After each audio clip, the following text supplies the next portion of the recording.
So person who just came in and anybody after, I need to get you for attendance, but all right, so let's have a look. Today is Tuesday, September 7th. So the first things are beginning to be due. A lot of people have already turned them in, which is fine, but I usually try to give you a week to do things. And so some things, the very first things are now sort of officially due. So one of them was the sort of copy paste lab 1. And for that lab, you're just giving me some screen captures. So some screen captures of you showing me virtualized your AVD, your Android virtual device, with some code that you wrote. And it didn't have to be, sorry, it didn't have to be code you wrote. It was like code I wrote that you copied and pasted, just sort of, you know, I can run an app. That's all you're sort of showing to me in lab 1. Screen captures will do. Homework 1 sort of came in 2 parts. There were article summaries. And so you pick 2 of the articles and write me 4 or 5 sentences. You don't have to, just convince me you read it, you don't have to address every aspect in the article, just, you know, enough to sort of say I read it. And then vocabulary, again, you don't have to write out in your own words or anything. You can copy definitions you find on the internet. But if you do that, then give me some URL of where you got things from. So that's what's officially due today. And my due dates doesn't mean that you'll lose points if I don't get it today. It just means this is sort of keeping you on some kind of schedule so you're not falling behind. I have a question. So are we just gonna email you the homework then too? Yes, everything's email. No printing. Just so you can just. It's possible for you to just send me directly a screen capture image, or you can put it in a Word document. I think somebody, I can't remember which class, somebody has a Mac and sent me some file I can't open, so I just sort of sent it back. So just make sure whatever you send me, I'm somewhat flexible if I can open it. And I can probably download something to open that, but I'm not going to. So I can read a basic text file. I can read an RTF. I can read a Word document. There are open source things that I can read, but that like very specific Mac file, my computer didn't want to open it. I was too lazy to download a package to open it. So whoever did that just needs to put it in a different format so I can see it. Okay, so that's what's due today. On Thursday, the second lab is due on security questions. I'm pretty much going to do the security questions lab for you today in a sort of slightly more sophisticated way than I expect you to do it in. Is not a good idea for you to just turn in what I give you, because the purpose of this lab is to make sure you know how to create a layout and a constraint layout. And that's a little tricky the first time you do it. And your basic connecting to the interface and such. So you're really learning your basics here. So I'm going to hand you something that is pretty much the answer to lab 2 and more, but it's not a good idea for you to just hand it back to me, because you really need that introductory practice. Okay, so that's what's due and what's coming up. Everything so far has been Word documents and screen captures. I'm going to start, some people have sent me code, which is fine, but now I'm going to start requesting code.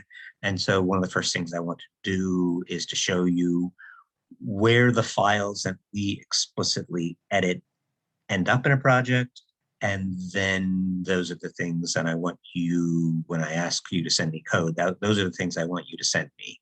So I want to give you an idea now of where things are located so you have an idea of what to send me when I request code. Are there any questions before I start that? Okay.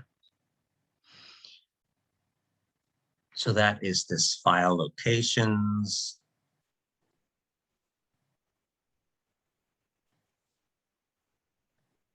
And well, my slideshow from the beginning. Okay. So where are my Android files located? So when you make an Android project, it makes hundreds and hundreds of files, and we want to know, but there's only a few of them that we as coders like explicitly edit. And those are the ones that I'm interested in, the ones that you touch, that you changed a parameter in, that you wrote code in. So there are the Kotlin files, the sort of the code files. Then there's the XML layout. So we're making an interface and then writing code for it. So those first two are the main things: the code for the interface and the interface itself. We have, when we're in the lab, we have to edit the Gradle. If you have your system set up at home, when I'm on this computer that I'm currently on, I don't have to edit the build Gradle, at least not for the current programs we're writing. But in the lab, we were changing a 31 to a 30 to get it to run because of what software IT has installed in those lab computers. But there'll come a time later where even if you're on your own computer, we will want to use some like external things, and the Gradle is a way for us to sort of bring them in. So we will be editing even on our sort of own computers, which are completely up to date. We will be editing that build Gradle. So I want to show you where that is. And then we'll be editing a thing called the Android manifest. When we connect out to the internet, the app will need permission to do that, and that's done in the manifest. So that's another thing we will edit. So I'm going to show you where these files are in a project. Okay, so first I have to show you where the projects are, and that can depend on your machine and how you installed. I'm on a Windows machine, and I just accepted all the defaults. And so on a Windows machine, if you accepted the defaults, then the Android Studio projects folder ends up to be under your user. So on the C drive, users, your username, for me, that's Blum. And then it opens up an Android Studio projects folder there.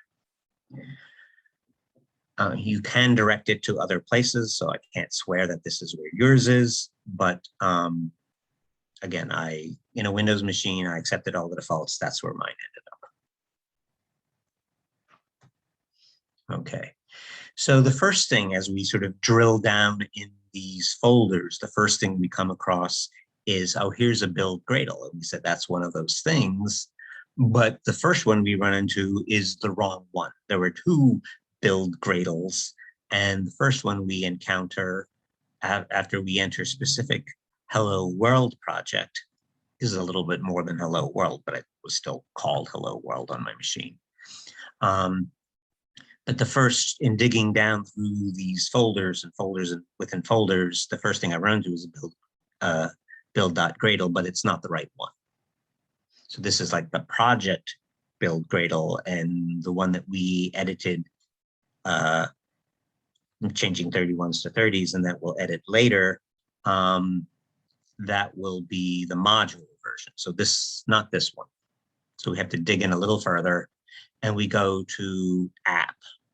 So I have the Hello World, and then I have app, and then there's a build Gradle there, and that's the one that we've edited. That's the module build Gradle. And so I'm showing it to you on the left. I'm showing it to you in my file system. Users, Blum, Android Studio projects, Hello World app. There's build Gradle. I open it up in Notepad++. And on the right, I have Android Studio open, and you can see that if I expand the Gradle scripts, it's the second, it's the module build Gradle, and then what's open in Notepad++ and what's open in Android Studio match, they're the same. So that's where that file is. So I probably won't ask you to send me a Gradle until we all have to change it. So if you work in the lab, you'll have to change it. But I probably, when we do more changes to it, or when the people who are working on their own computers have to change it, that's when I'll probably explicitly ask you to save it, to send it to me, to prove to me you made the edits you have to make. Okay. So the next thing, I went down another level in my folder structure, and now I'm in, I think I went down two actually. I went to source and then main, and now I come across the manifest, and that is in Android Studio, that's at that top. If I have that project pane open, then the Android manifest, and that's a .xml file, that is sort of toward the top up there. And that is a thing where we will give apps permission to, say, connect to the internet, among other things. You know, another permission that you may be familiar with is, can the app know your location? That's a permission. So anything that involves a permission has to sort of appear here. Okay.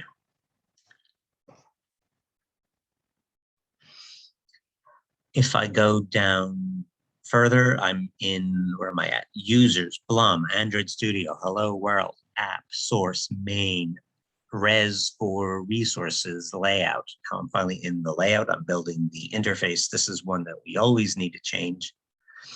And even in lab 1, you might not have written it yourself. You might have just pasted what I wrote, but still you changed it. So I'm showing you where it is out in the file system, and I'm showing you on the right there where it is in Android Studio, under res, under layout, activity_main.xml. So this is one of the things now that I'm going to start asking in lab 3 for you to send me code files. This is one of the files you will dig out to send me. You will zip it up, because the email system is going to reject a bare XML. This XML is just a layout and not really what you would think of as executable code. And the KT file that we're going to talk about next is executable code. But the one of the two, the one that the email is going to block is the XML. It doesn't know what a KT is, so it doesn't worry about it because it doesn't know what it is. But it does know what an XML is, and it doesn't like it, so it will block it. And so if you don't put them in a compressed file, if you don't zip them up, then it's going to be rejected by the email system, and I won't receive this file from you. I'll receive an indication that you sent that file, but then it didn't come through. Okay. Also, the thing that is easiest for me, and you have to make my life somewhat easy, is zip. So there are other compression schemes out there in the world, but my email sort of knows exactly what to do. My computer and the email system understands zip, and the other things are a little more complicated. I don't want to have to open up my, I don't want to open up extra applications or go over to my, Ubuntu virtual machine to deal with your homework. So I want it to be compressed. I want it to be zip compressed. And here's the final one. Go back up to app source main, and now this time go down Java.com example. That was those are folders that from your package. So the package corresponds to some extent to a set of folders, and that's what some people told me in their definition of package. But also it's also has to do with the sort of what we call the namespace, that we will define certain things within the package. So the things within this package, this particular name is understood within the package it's defined in. And if you try to use that name outside the package in a different package, it's going to say, I don't know what you mean. So there's a sort of a namespace aspect to this package game. Okay, so those are the things that you will send me when I ask for code. That's where they are located. It is possible, let me open up something fast in Android Studio. It is possible for you to send, I didn't need to do that, but I did. Okay, it's not really what I want to do.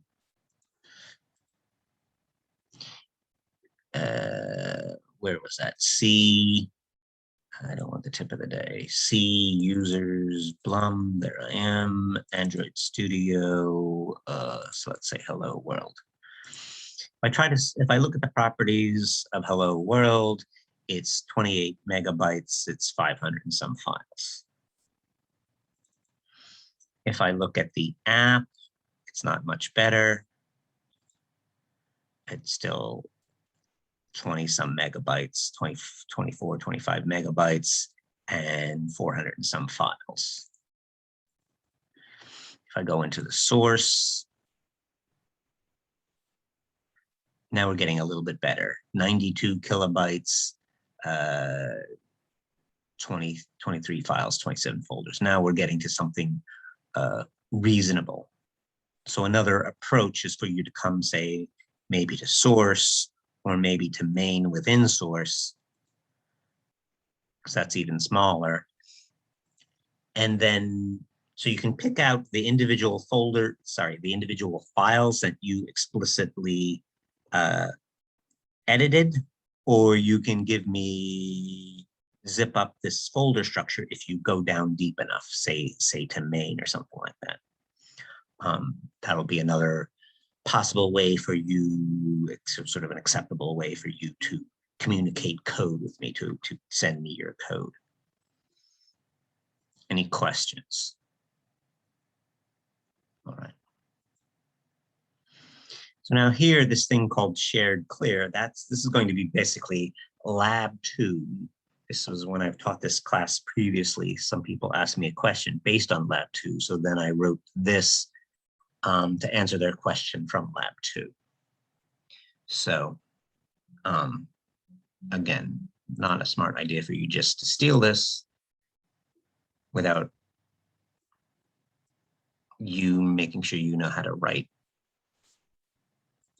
Okay, I'm not going to construct the projects. You can, and if you say, if you force me to say, I really don't know what it does, then I will. But mainly, I just want to show you code.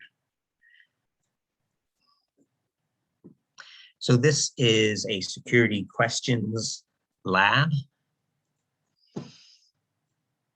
And so in the security questions lab, there's an interface that prompts the user to answer a few security questions, gives them a place to provide that answer, and then has a button that's going to sort of pull together all the answers and make one big long string from those answers.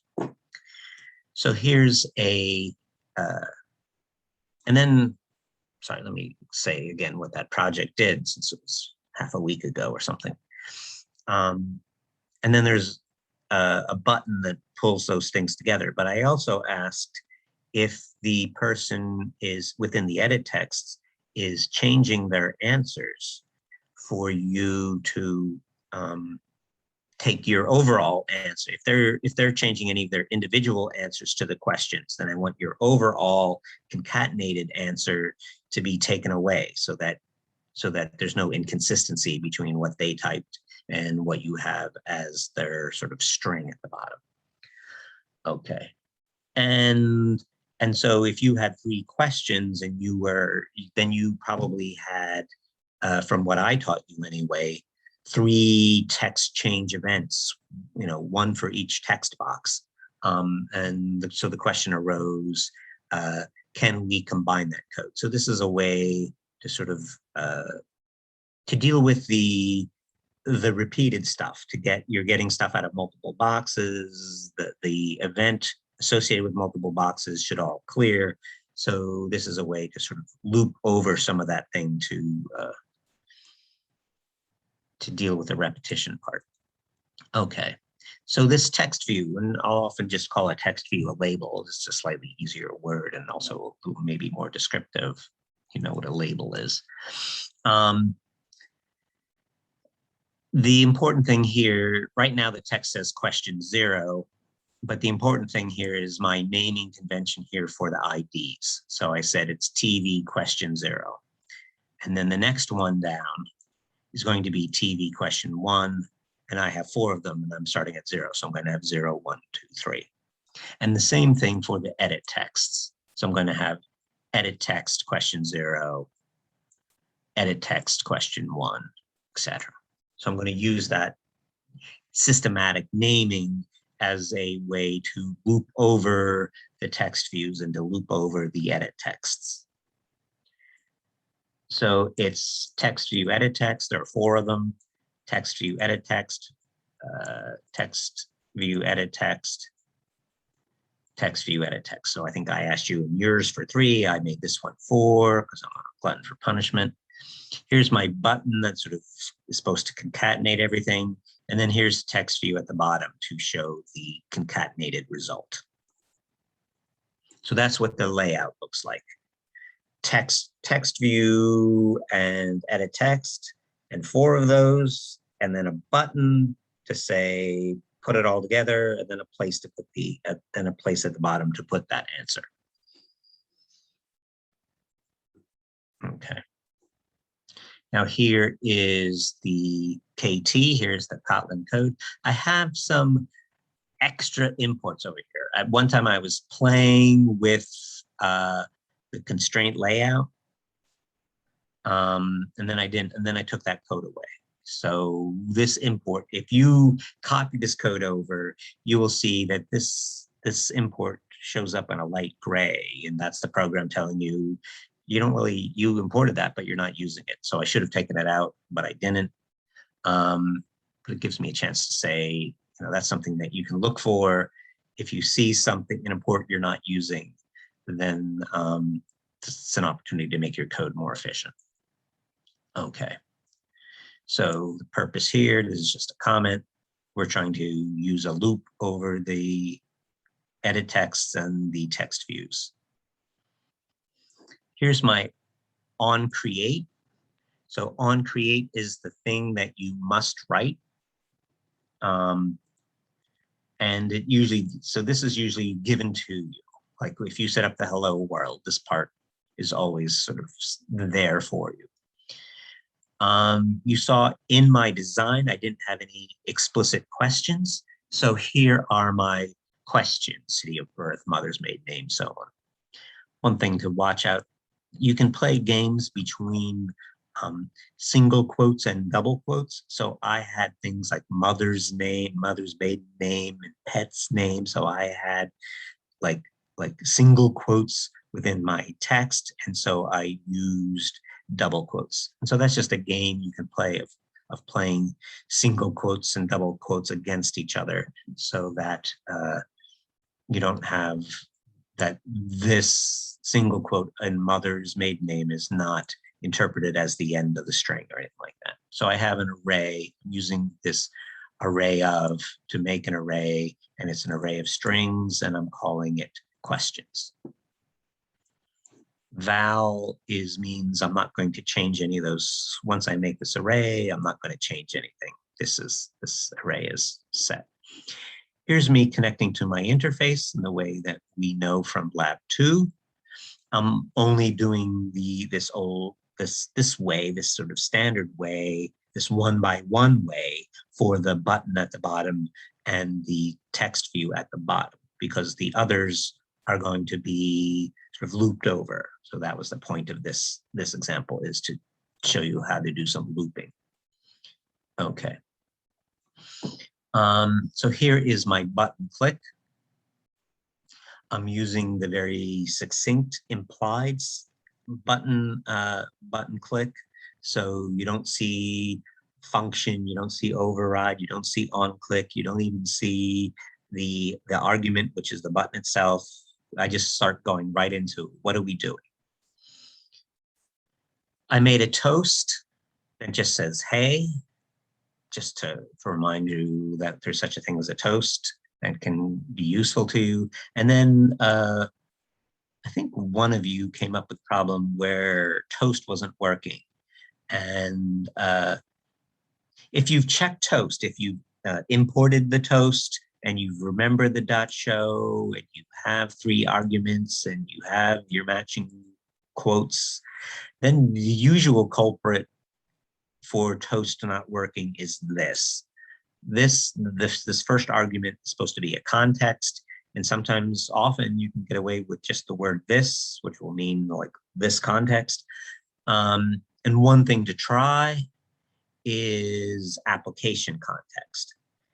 So basically I'm going to have this sort of series of things for you to try when, like, especially in a toast, when you want a context, if this doesn't work. So I sort of try this, and when it fails, then I try application context. I think there's another thing called base context. So we'll develop this sort of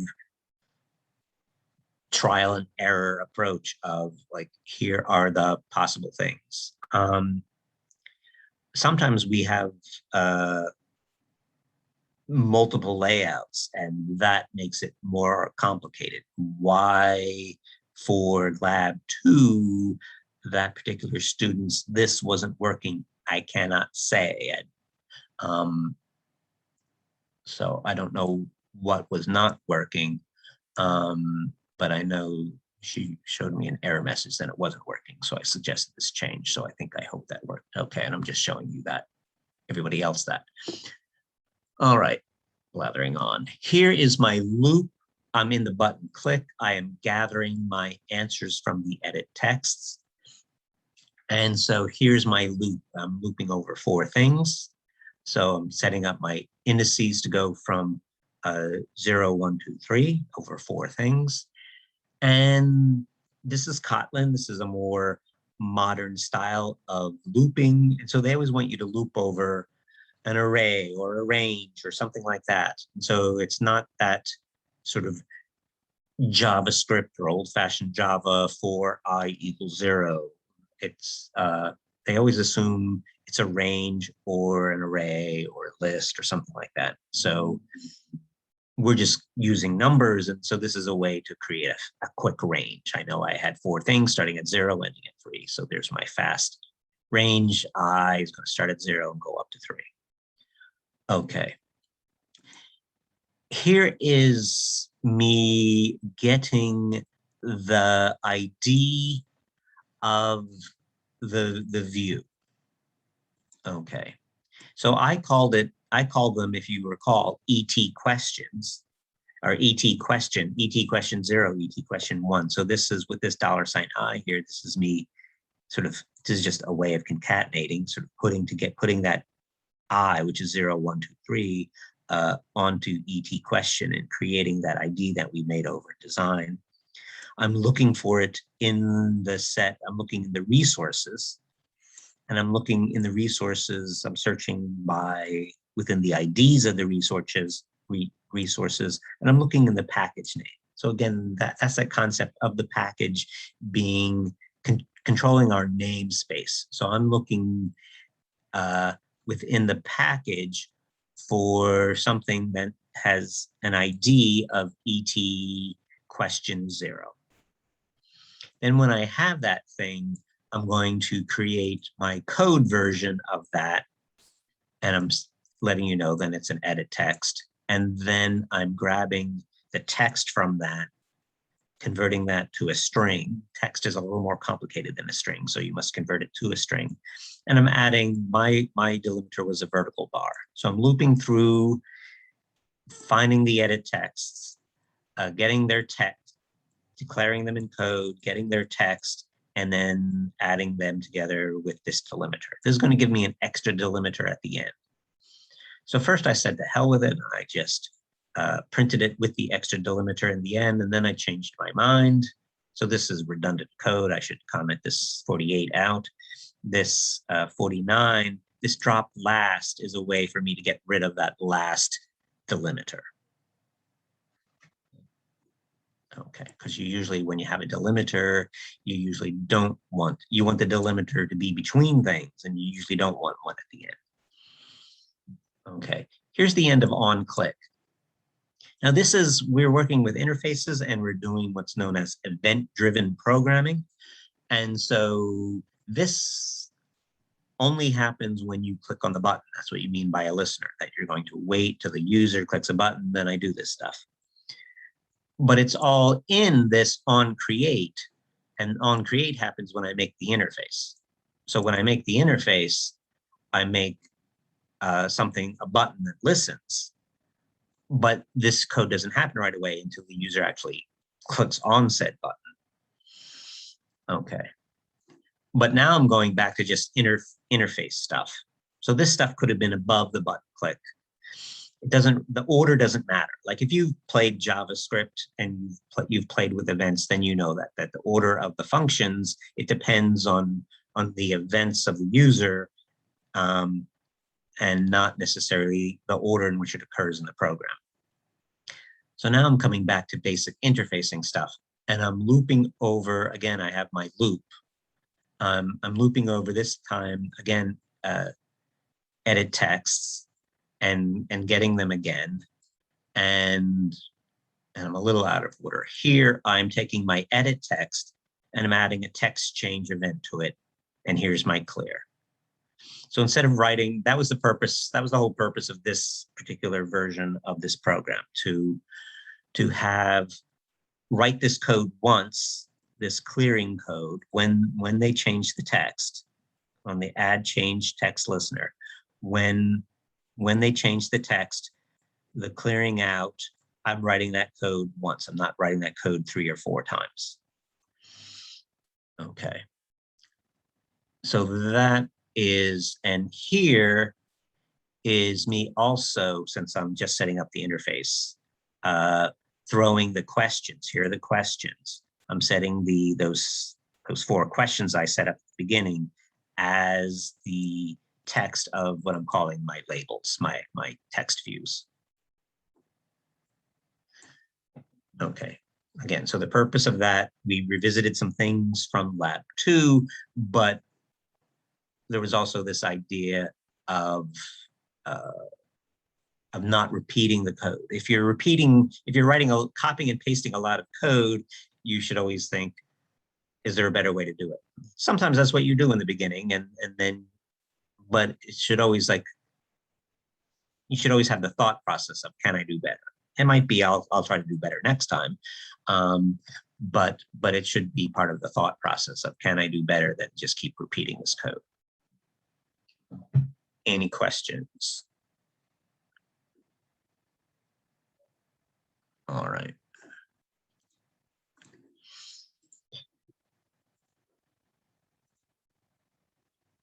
And I swear I will start talking less as we go on in the semester, but I guess I just have a lot to say at the beginning. Now I'm going to do a restaurant calculator.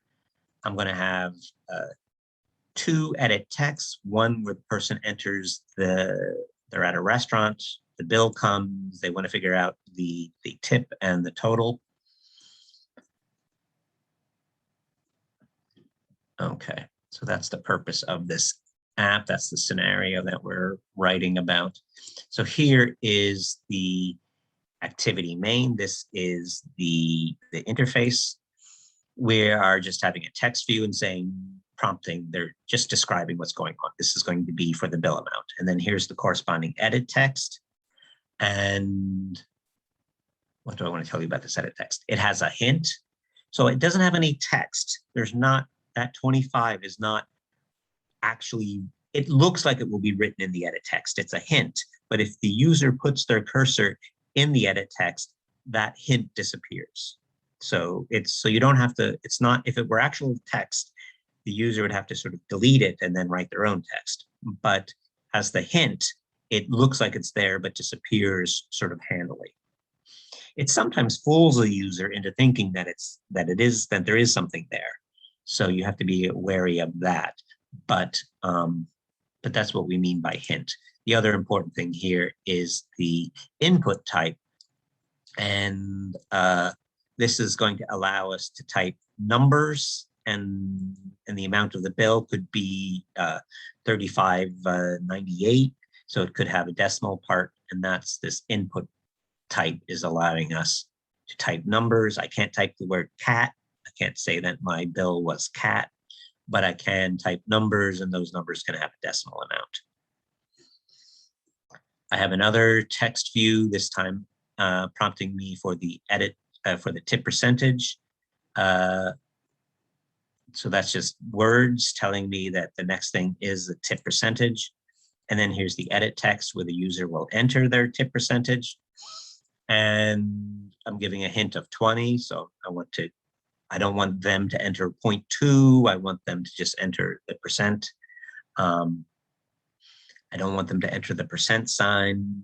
So, and it's just here a number. So I'm not going to allow for, I'm allowing for 20% and 15%, 25%, but I'm probably not allowing, because I just have here number 20.5%.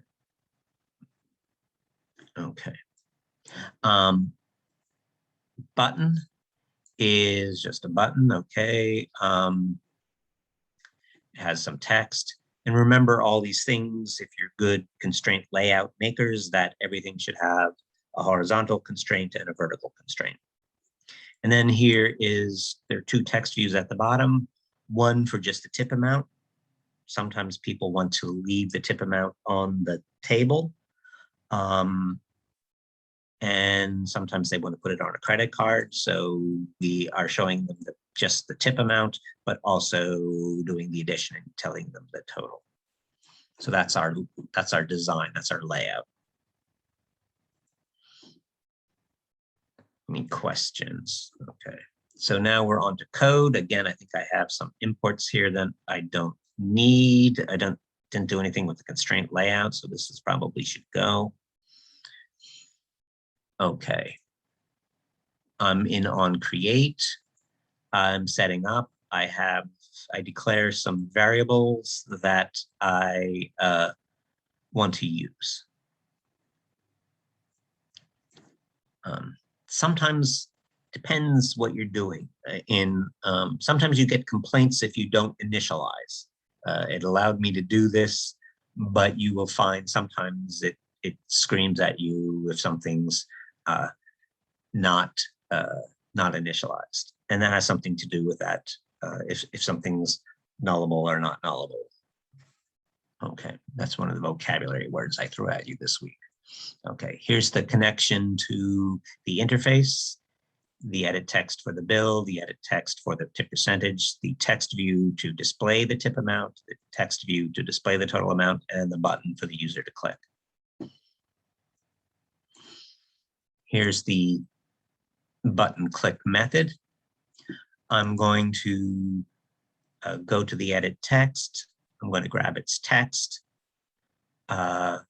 Its text is a little bit more than a string, so I'm going to convert it to a string, and then I'm going to convert that string to a double. So remember that it said our input type was number decimal, but they might have left it blank, or they might, I think they can type a dot, but maybe they can type 2 dots, or maybe I think maybe it allows for commas. So the person may obey the strict rules of what they can type in the box, but still not have typed a number, or they might have just left it blank.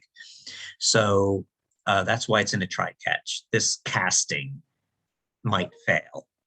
And so that's what's going to catch down here. Same thing for the tip. We're going to the edit text. We're getting the text. We're converting it to a string. We're converting it to a double. We're dividing it by 100. If either of those goes wrong, we end up at the catch. We toast out a message. There's a problem. Otherwise, we're ready to do the calculation. Here's the calculation of the total. Here's the tip amount. Here, what I call tip is actually tip percent. So maybe tip percent or percent might have been a better word than tip. But here the tip time, since this is a percent, this is the actual tip. And then here's the calculation to give me the total, and that's in the total box. And I'm doing here with this crazy %.2f, I'm doing some formatting, and the formatting is showing me here 2 decimal places, sort of normal money amounts in the US. All right. You're just going to shout out if you have questions. Here is my clearing. I'm clearing out my answers. If they change if they go into the edit text and change the text of the % box, I'm clearing out my answers. And same thing if they change what's in the bill box. Clear out my answers. Okay. And then I added a new event just for fun, a focus event. So I consider the click event to be the main event of a button, and I consider the text change to be the main event of the edit text.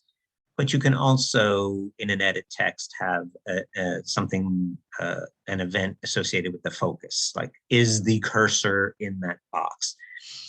So that's the set on focus change listener. So if I change the focus, if the focus comes into the box or goes out of the box, then it is changed. So if you're getting the focus, that's a change. If you're giving up the focus, that's a change. And so the method you have to write is the on focus change. It has 2 arguments.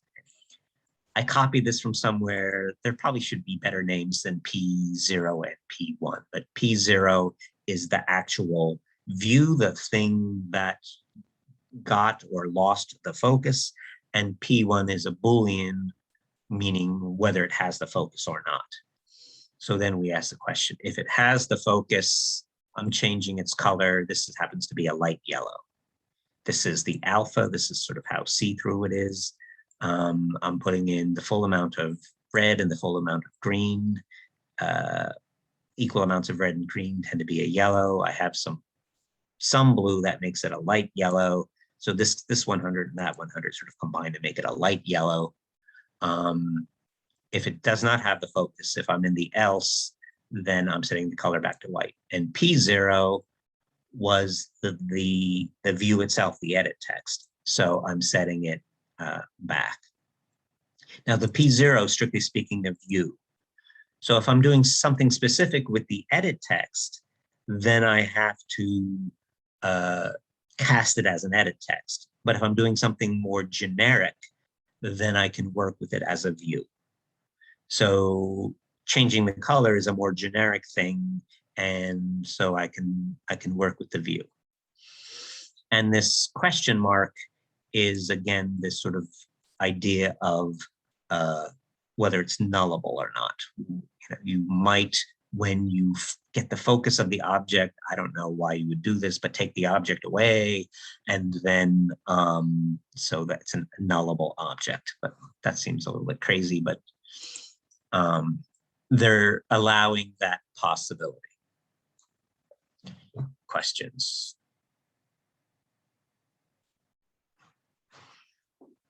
All right. One more version of the restaurant calculator, and then it's your turn.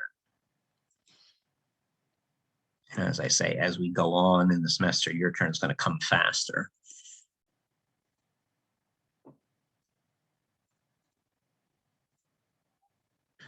Okay.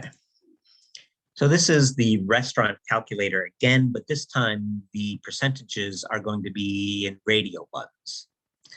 So here's the text view saying, here's the bill amount. Here's the edit text saying where the user is going to enter the bill amount. Once again, there's a hint, and there is an input type of number decimal. And now the interest, the percent, the tip, which is a percentage, is going to be a bunch of radio buttons. We're going to say you can pay 10%, 15, 20, or 25%. We're going to have 4 choices, 4 radio buttons. And the idea of radio buttons is that you can choose one. Okay. So it's possible that there might be 2 sets of choices. You might say, I'm going to have a shape a square, a rectangle, a circle, and then I'm going to also have a color, red, blue, or green. And so there can be multiple sets of choices, and within each set of choices, you can choose one and only one. So you might have multiple sets of radio buttons. So the purpose of the radio group is to group the radio buttons so that the interface knows these belong together. And since you're designing them as radio buttons, there's a built-in functionality that says either it's possible that none of them are chosen, but once one of them's chosen, from then on, one and only one can be chosen. Okay. And the purpose of the radio group is to sort of set them aside as a set and say, have that functionality for this group. And I may have the functionality for another group, which is a separate question, but I need the group to get the functionality. Some of the easier code, when we get over to the code side, some of the code's going to involve the group. And it's easier code to write if you're working with them as an entire group rather than working with them individually. If you work with them individually, then you have to write loops and stuff like that. But if you're writing them as the group, it's much easier code to write. Okay. So here's also a radio group is a container of radio buttons. And in XML, like in HTML, things in our containers have an open and a closed tag. So a radio group has an open and a closed tag, whereas a radio button is what we call a singleton. It sort of closes itself here with this slash near the end. So you have to pay attention in XML, which things are open, which things are containers and have open and close, and which things are singletons and sort of close themselves. So radio group is an open and a closed, radio button is a singleton. Here's what you'll see in the radio button, 10%. Text is what the viewer sees. It's got a width and a layout. It's got a width, a layout. These, and then it has an ID, and a tag is a behind the scenes thing that you get to use. So this radio button is for 10%, but what's useful for me to use behind the scenes is 0.10. So I don't need to get rid of the percent sign if I work with the tag. I don't need to work with the percent sign, and I don't need to divide by 100 because I've already set it up, then it's 0.10. So the tag is just a useful hidden behind the scenes kind of a thing, sort of a secret compartment. Now, we yelled on Thursday to say everything needs a horizontal and a vertical constraint, and radio buttons don't, because it's the radio group that gets constrained, and then they are within the radio group. So they will naturally just sort of line up, each one on its own line between the start of the radio group and the end of the radio group. So the radio group gets constrained, not the radio button. These are going to come down, I think, vertically. There's an orientation property of a radio group where you can force them to go horizontal if you want. Okay. So there's the radio button for 15, radio button for 20, radio button for 25. There's the end of the radio group. Here's the button for doing the calculating. And here are my two text views for the tip and for the total. Pausing for questions. Okay, no questions. Let's look at the code. Here is my connection to the interface. Edit text for the radio mount. Here's my radio group, RG tip. Here's the TV, the text view to show the tip amount. Here's the TV, the label to show total amount, and here's the button so that the user can click on it. Here are my variables, something for the bill, something for the tip, something for the total, and I have an integer so I can figure out which of the radio buttons I clicked. So I will identify it by its index. Okay. don't assume necessarily that an index is 0, 1, 2, 3 or something like that. The indices can be wild, crazy things. So it does a lot of indexing sort of behind the scenes, and just don't make assumptions that you know what the indices are. You better check, and they might not be what you think they are. Okay, so here's the button click. Here's the try, because things might go wrong. I'm trying to take what was in the edit text and convert it to a double and call it the bill. That could fail. Here's my catch to say, here's a problem. Okay. Here's where I'm using the tip index and the radio.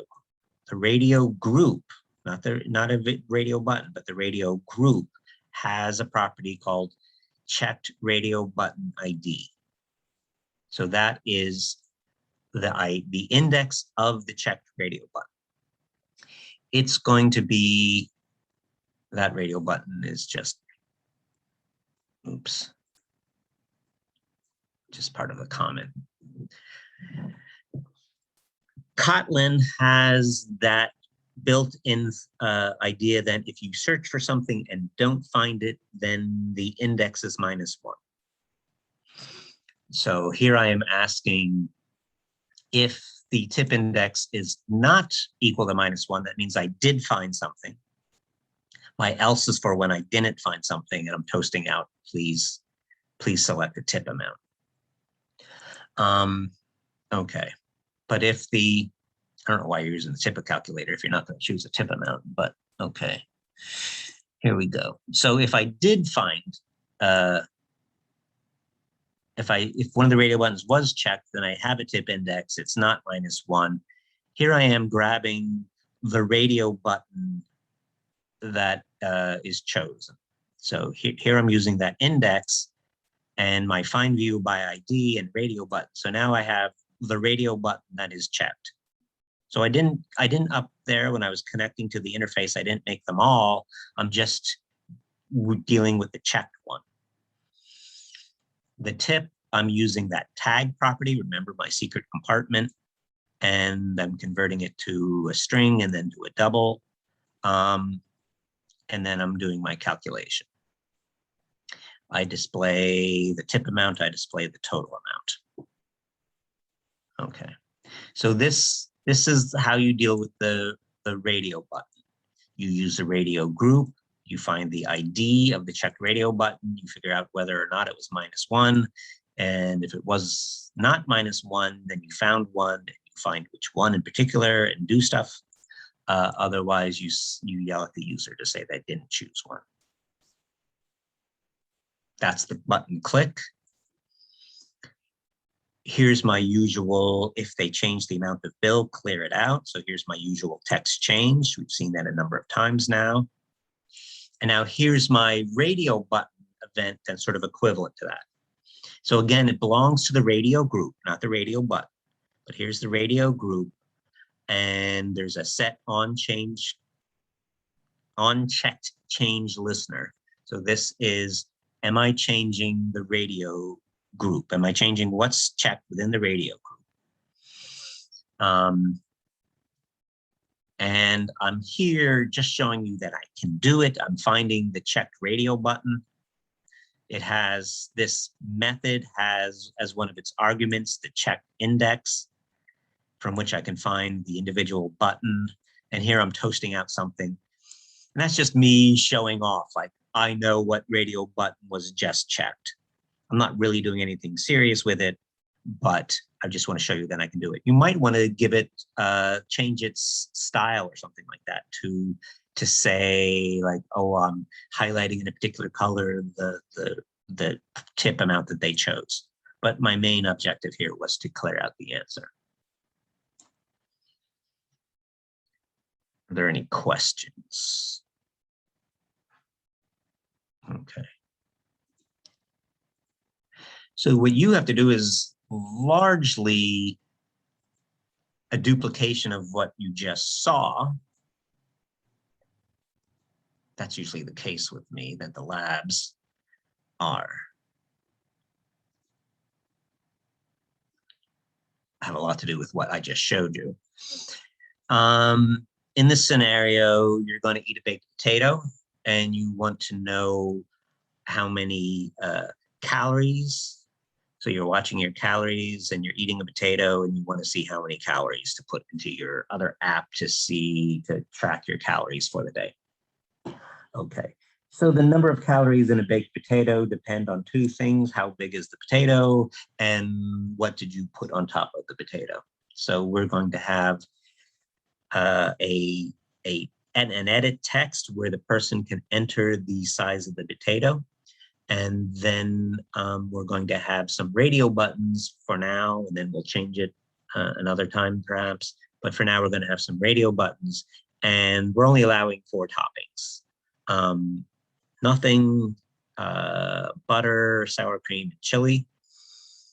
And so then they have to determine the 2 properties that the user input, how many ounces are the potato and what topping, and then you're ready to do a calculation. So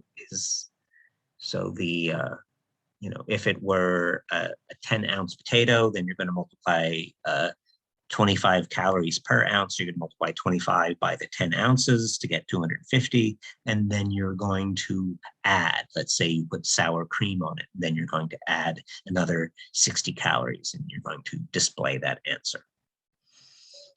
So basically, it's an awful lot like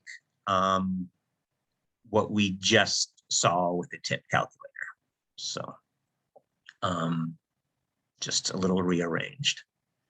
So that's what you have to do. Are there any, I'm still recording. Are there any questions that we want to ask on the recording? Seems like no. So I'm going to turn off the recording.